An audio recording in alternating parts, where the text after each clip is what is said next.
Nasema neno hili hapa, wewe ambao uko mahali hapa, inawezekana pale kazini ambapo unapofanyia kazi kuna vita inainuka juu yako, lakini ile vita unaishinda. Amen.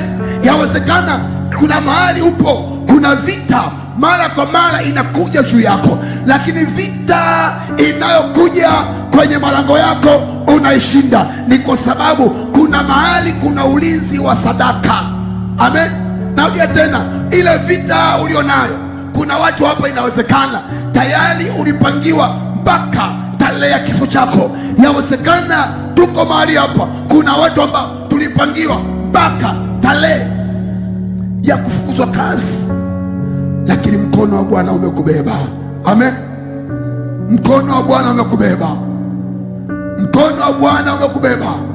Mimi asubuhi leo nasema kwamba ambaye anafuatilia maisha yako, kama umeandaa ile sadaka yako, nasema kwamba kila adui akapiga